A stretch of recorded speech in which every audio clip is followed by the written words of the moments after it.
ahinya to jonyuol koro kwayo piny owacho mondo tem matek neno ni midhiero mar nok mar yedhe chanjo nyithindo pacho kae orumo. Jonyuol ni kod luoro onge mar chanjo nyalo rocho ngima nyithindgi mathoth e pacho kaendi. Millicent Adhiambo miyo ler malwach. Thieth mar mama madore boma ma Kisumu wedo ka pango yedhe mine kod dembo nyathine chanjo mar mokwongo Victor chanjo kod nyute mokwongo nyuole jumbe riyo nikech nok chanjo gi nyithindo te thieth.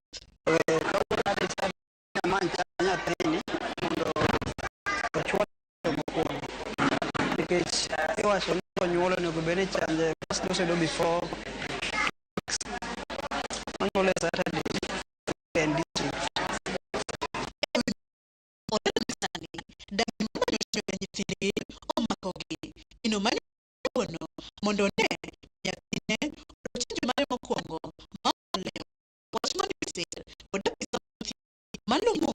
Ruth Opio, Maniuko, Nisani, Yurokwan Mamalo, Marjo Nyuol, Mama Chanjo, Nyithindgi, nikech nok mar yedhe chanjo e ute thieth mopogore.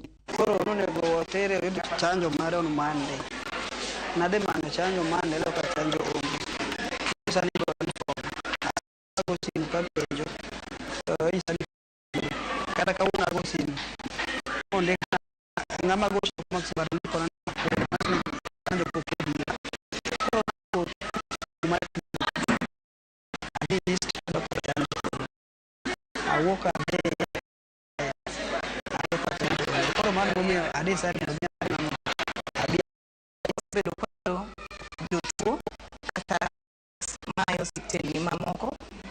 biro penjo kawan gi vaccine mar BCG to asebedo kwa chiwo. Jatacheno mag weche thieth kod ler e kaunti ma Kisumu, Frederick Oluoch, olero ni kata obedo ni moko kuom ute thieth pod ni chanjo manyalo konyo ni kod luoro ni chulo chanjo ni thieth chak dwe manyien ne oran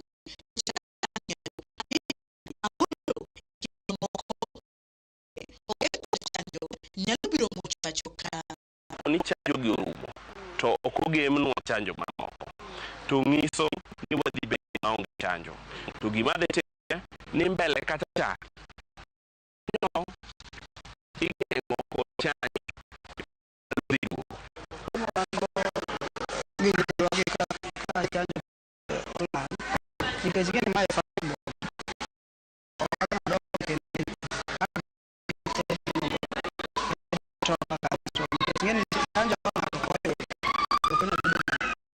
kwayo margi winok mar chanjo ne chalo kamae ni mondo tem matek kata migawo mamalo oneni yien gi kata mag chanjo gi ogemi mondo nyithindo yud chanjo kaka dwarore.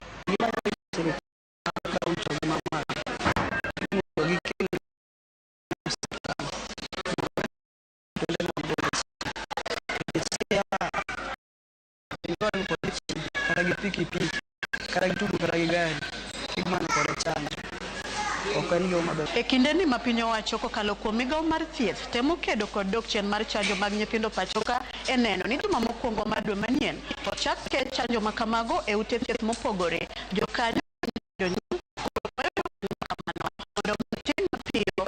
midhiero ma kamano kik ket nyithindegi e andaki. Millicent Adhiambo, Ramogi TV, Kisumu County.